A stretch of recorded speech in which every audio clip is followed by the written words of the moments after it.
Welcome. So the question is, how do we take a hard piece of wood and make it look soft? Well, one of the things that we can do is carve into it with different motifs. In this case, it's like draped cloth, and it gives a soft appearance to the wood. And hopefully you can kind of see that there. But we're going to talk about this. This is a little demonstration piece I did for the Society of American Period Furniture Makers in Central Florida. And it's a great group, also known as SAFM for short.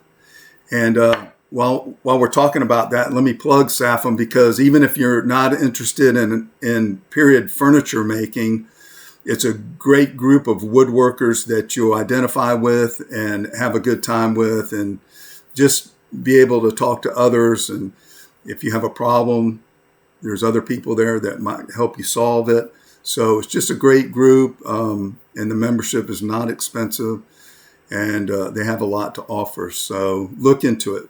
Society for American Period Furniture Makers.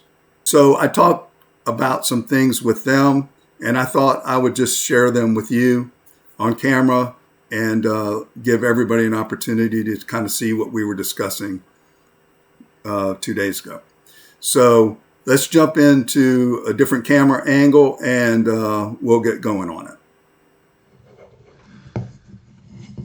So we talked about how do we make wood look soft. Here is some just basic cloth folds. I'm trying to get it on the camera where you can see it. There we go, pretty much. So we've taken a hard surface like this and we've carved cloth into it to give it that soft appearance. So you'll find that the techniques for carving this spill over into other things. Ribbon carving, flag drapes, linen fold, panels, all kinds of things. The main thing is to think properly and then to execute what you want to do. So that's what we'll be talking about. This is part of a demonstration I did, and we just kind of got started on it. It's roughed out. But I wanted to kind of go through with them what I think about when I'm starting a carving, and I'll share that with you. So hopefully you'll be able to see this. This is kind of a background here, and I just gave it a little stain just so it would have some contrast. You can see this is not part of the cloth.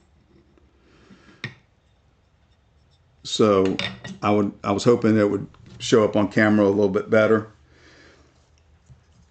So let's talk real quick about the tools, just real quick.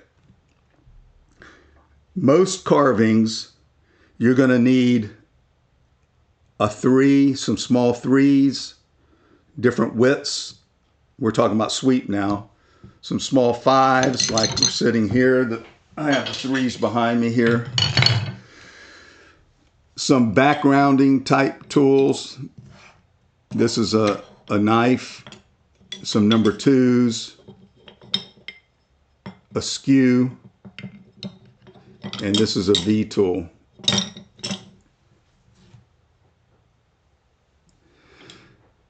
And then over here are some backgrounding tools, and I'll show you those in a few minutes.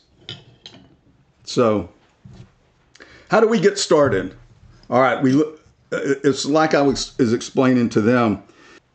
Michelangelo said that a painter paints with his mind, not his hands. So what he's saying is he sees it in his mind before his hands get to work.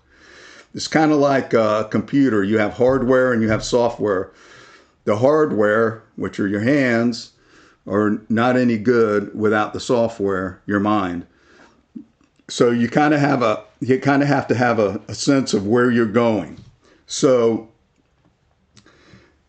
I went over with them kind of how I approach the carving from the start. Now, if you look at this kind of draping cloth here, I don't know if you can see it. What I do is I try and determine the highest level, which in this case would be here, maybe up here, but basically here. And then this folds here, so this goes underneath here. And then this folds underneath here and goes on down. And these are folding underneath. This one folds under this one. This one folds under this one. This folds under this. And you can see this. This folds under this. This folds under this. This folds under this. This folds under this. So you have to kind of to see that. And once you kind of have determined where you're going with this, then you can start executing your carving and start creating your levels. So your levels are basically so you can create highlights and shadows. So for instance, this is a high spot here. It creates a shadow down here. High spot here, shadow here, shadow here, shadow here, shadow here. And you're kind of trying to trick the eye a little bit into seeing that 3 dimension. And that's real important. You want to be able to see what's going on in the carving.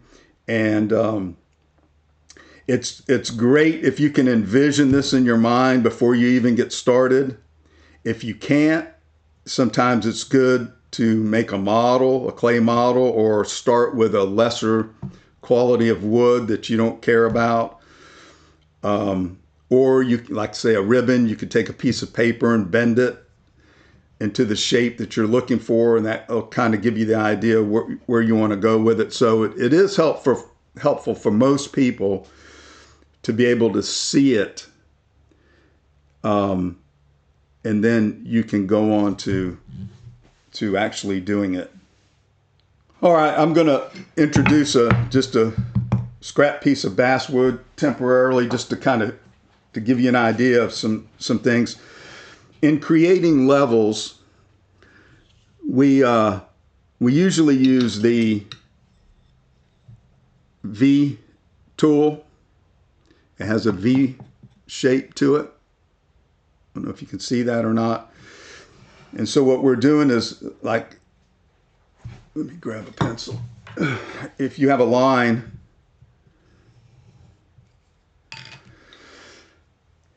you're going to want to follow that line. You can turn the chisel where this edge here is perpendicular with the surface here, and you're establishing that this now is going to be lower than this. So you would come back with some kind of grounding tool. Let's use this number 2 here. This number 2 is just not flat, just off of it. And that helps because if you use a number 1, which is totally flat, the corners will want to dig in. You don't want that. So this is just a little off of completely flat. So when you start coming back at it, you're not digging in at your corners. All right. So there's several ways to do this. the V tool is one. I just showed you that. The other is to take a tool, let's say any kind of straight tool, and you're going to just push along like this.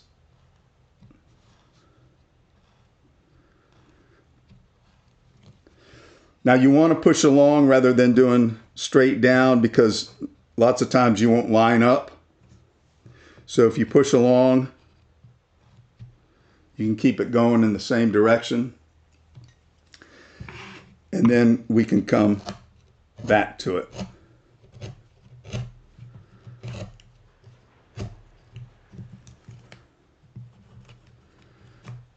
This way actually gives you a little cleaner line if you take your time. And it's good if you have a curve. Let's say you have a curve, you can do it straight down with your chisel. The problem is it kind of slows you down a little bit because you're constantly looking for the chisel that fits the curve, the sweep. It will give you a nice set. See how sharp that is? It works well. So that's another way of doing it. And the only thing with this is you have to remember that these chisels are basically wedges. So if you have a line, if you press down too hard, you can push one way. And if you want to keep that line, if that line happens to be important, you can push those wood fibers over, and that may not be what you want. So you just have to be careful of that. What I often use, especially for carving that's not real deep, maybe a 1/16 of an inch or so, is this knife right here. I have a bunch of them, but this knife seems to work the best. I don't know the name of this. This is a handmade knife. It wasn't made by me. I kind of call it a hook knife, but it may not actually be named that. I don't know, but maybe you can find that profile if you're interested. That's the profile. Has a place you can kind of put your finger here on the back, and that hook just kind of helps. So what you can do is follow your line, and you don't have to worry about, if you have a real curved line, you don't have to worry about lining up your gouge with the sweep of the line. This kind of allows you just to free form.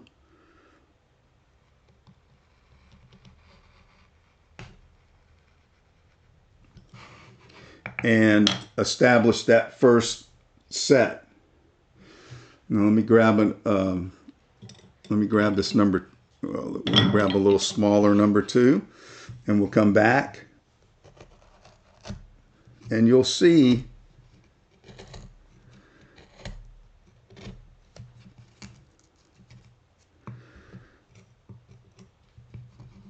this is a very clean way of doing it. Now I didn't go real deep here, so it's not totally clean, but you can come back and you can either use a gouge if you can find the sweep, or you can just go back over it with the tool. It's very, very simple to do. And you could go to the depth that you want. We'll get our number 2 again, and we'll come back.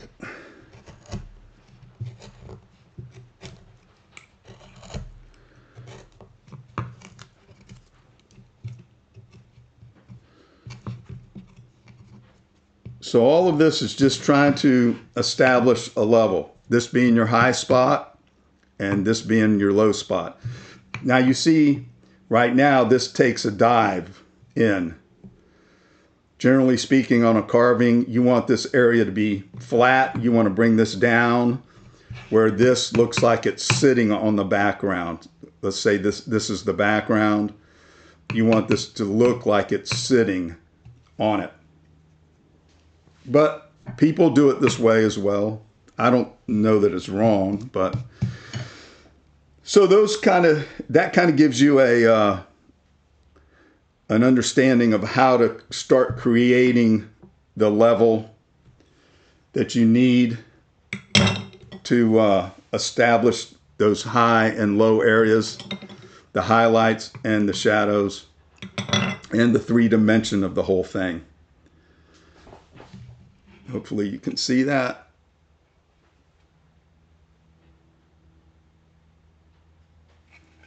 All right.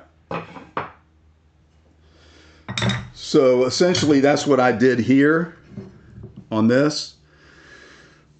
I either used one of those methods that I showed you, like here on the cloth.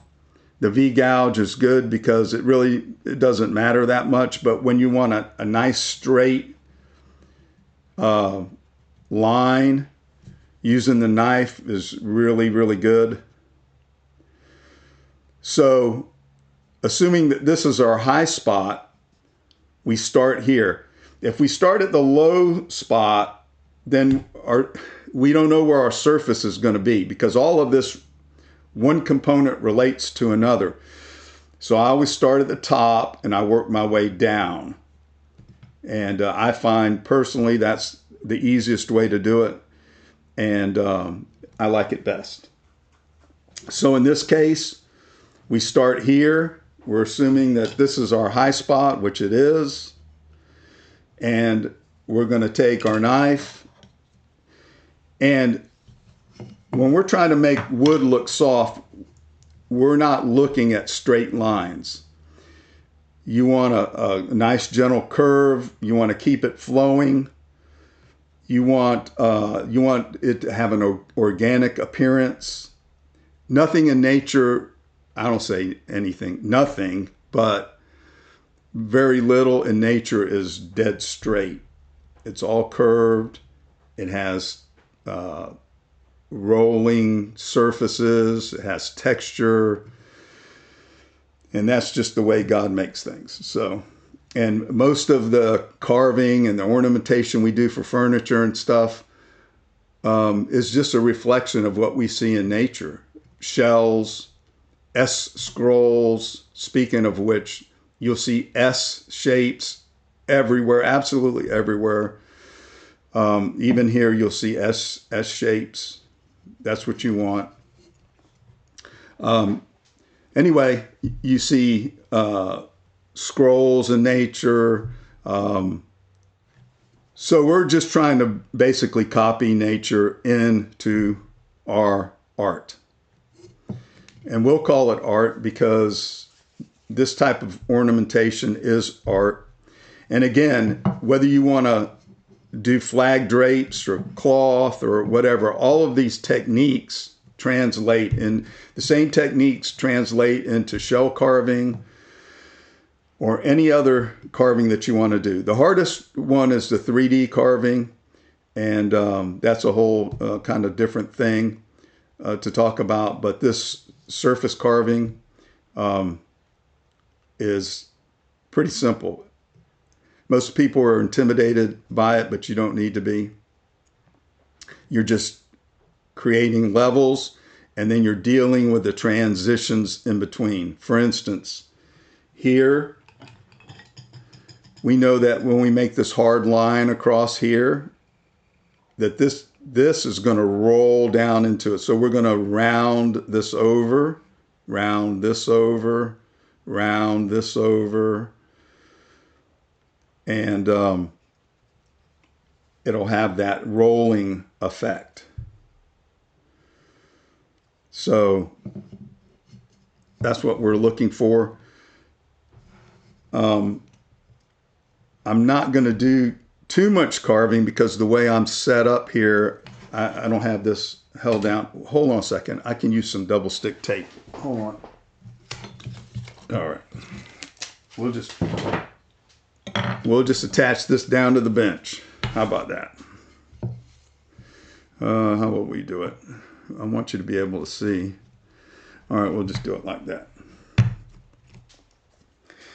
So again, I've roughed this out at the SAFA meeting, and it just really needs to be finished up, cleaned up. Now, I always try and work clean. What I mean by that is you'll see, like right here is a little fuzzy. You know, as you're going along here is a little fuzzy. You want to, try your best to keep that down as much as possible. It just kind of helps you in your mind, and it helps you to continue to see what you're trying to do. So I try and work as clean as possible. Let's take, okay, so we established this edge here. This is one part of the piece of cloth. And I think what we're going to do here is, you'll see where this part of the cloth that comes up underneath this is here. So I started kind of putting a little hollow here, like it kind of flowed over it, so it kind of comes here and then flows over. So you kind of need to think about those things. Again, if you have a clay model, you can go by that, or if you have a picture, it helps. But if you can see it in your mind, that really is the ultimate way of doing it. So let's take a small number 3, and we're going to just round this off here. So let's just, actually, I don't want to do it with a 3. Let's do it with, let me explain these tools to you here. I have a few of them sitting here. This is basically a straight chisel, flat here in the back. This one is, but it has a rounded thumbnail, some people call it, grind. And what I like about that is you can get in to here. If you take a straight chisel, let's see here. This one's got a little bit. If you take a straight chisel, here you can see your corners are going to hit. Your corners are going to hit here and here before the center. So here you can come down and you can get in, and your corners are not going to dig in. So I grind these myself. I make these tools as I need them. What I also do is I'll take and grind on the back side of this. I'll grind this down a little bit here and on this side and create kind of like a 2. So that's helpful when you're backgrounding. You're not digging in. You can come down and you're not digging in on your corners. So you can kind of move a little bit. So what I do is just take old chisels, carving chisels, or just regular bench chisels, and just grind them to my needs. So I have probably, just of these type, I probably have 6 or 8 of them, and they really work good. So you can come along, and you can even come this way, but they're also good for just, now I'm going against the grain here and I can't turn it, so I'm kind of at a disadvantage here. You really want to come this way, and you're probably not being able to see what's going on here. Let's see if I can do this where you're, so all I'm going to do is I'm going to take this and I'm just going to round this off.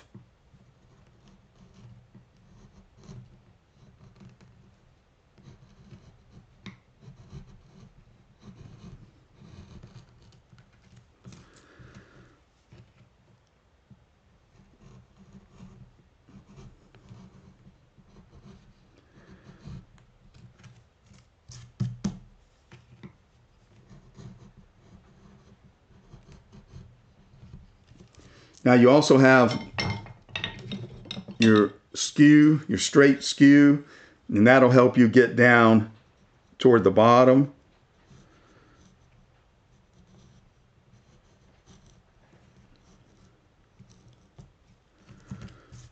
So we're just, the grain's starting to cut back on me there, so I have to come back from this direction. So that's why I stopped. Here it's running fine. So all I'm doing is rounding off here. So I'm rounding off here. This is high, and now I'm coming low, and I'm coming low because I want this to have a concave here before it hits this area here, because this area is creating a next level, so it kind of bumps the cloth up a little bit, and we're creating a contour and a 3D effect, like it's moving, like it's flowing, like a flag or soft cloth. That's what we're trying to do here. So once you establish those square 90-degree edges, you want to round them off. You want to start thinking about how you're doing this. Then let's see here, which one needs this needs a little work here. So we know that this is going to be the high side right here, and we're going to come down into here. So we're going to take, this is a number 3, I believe, Dastra number 3, and we're just going to get into here, and we're lowering this down.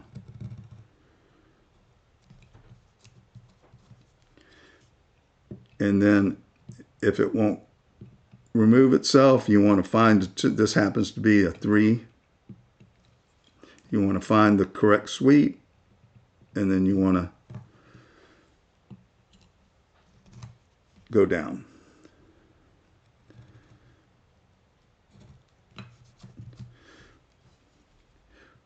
One thing to consider is, once you have a tool in your hand and you know this pretty much fits in here, the number 3, then you can start hitting these other areas all at the same time. So you're not picking up and putting down a new tool every few seconds. So you establish these sets, and then you come back and you work into them. So I would, work here, wherever this chisel fits, I would work in those areas. When I'm done with it, then I'll pick up another one, and like this is a different one that I ground, and I would just come in here and start relieving this.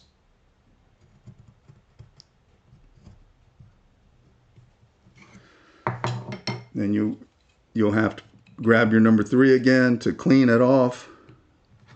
Again, I want to work clean. And one thing about carving is it's not fast, but that's kind of the fun of it, because you sit there and you take your time and enjoy the process. If you're impatient and you just want to get it done, you won't do a good job and you won't have any fun at it. So it's really kind of a quiet pursuit. With traditional carving, I do power carving too, but actually I like the traditional carving better. It's quiet. You can sit there and it gives you time to think about what you're doing.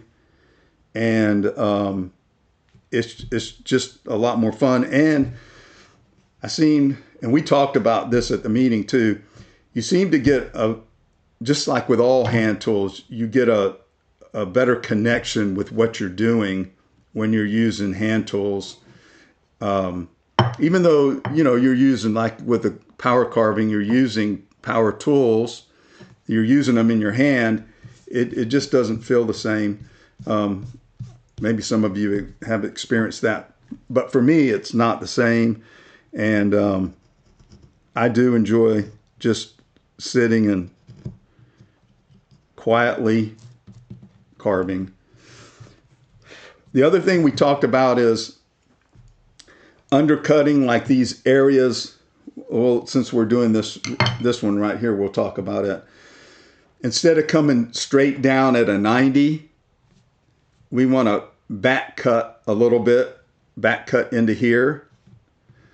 And that creates a little bit more of a shadow.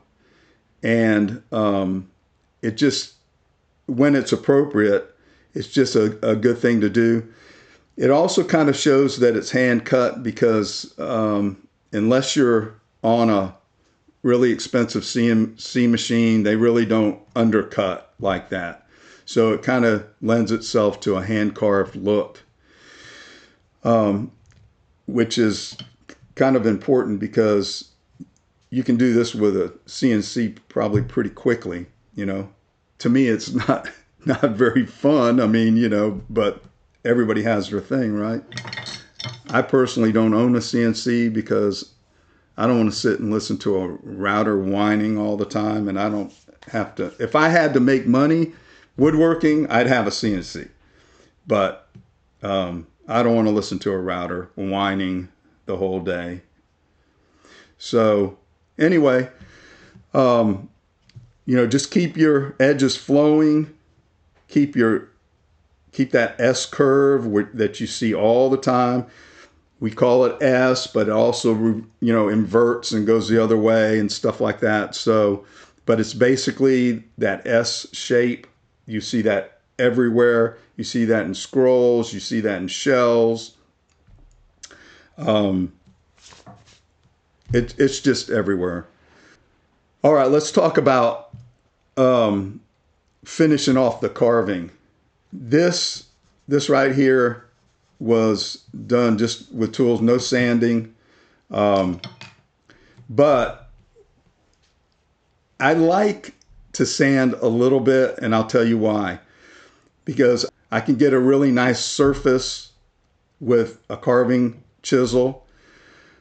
However, the surface is going to be different than the rest of your piece that you probably sanded to 220. So when you put the finish on it, it's going to appear different. So what I like to do is kind of chisel it down to where I'm happy, and then lightly, if I'm sanding to 220, go over it with 220. In this case, I didn't.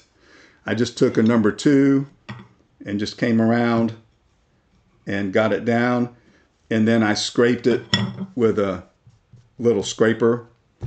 You'll find that those help out a lot. You can take cut your card scraper into little pieces, and then you can sharpen them basically the same way, and then you can get into these little tight spots, and you can finish it off where it's actually pretty nice.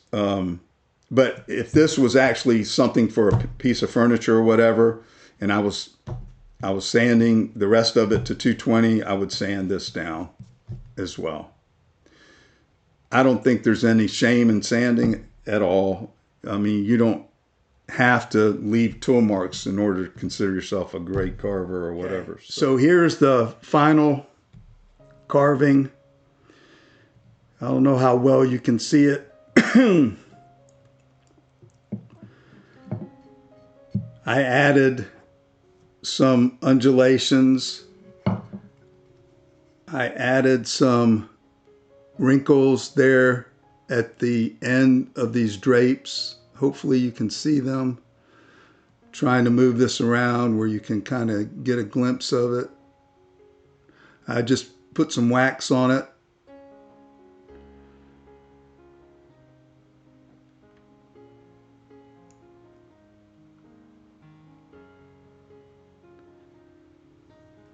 So this is the finished product. From the hard surface to soft cloth. On the back here, I just wanted to show the difference between sanding. I don't know if the camera's going to catch it, but the facets on the tool, not sanded.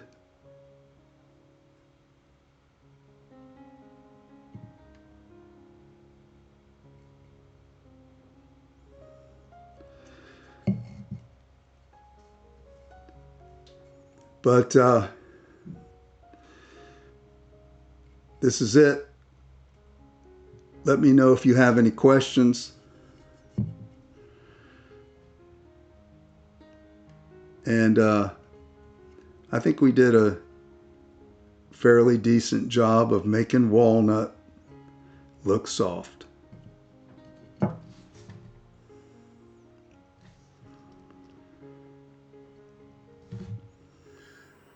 Anyway, appreciate you dropping in.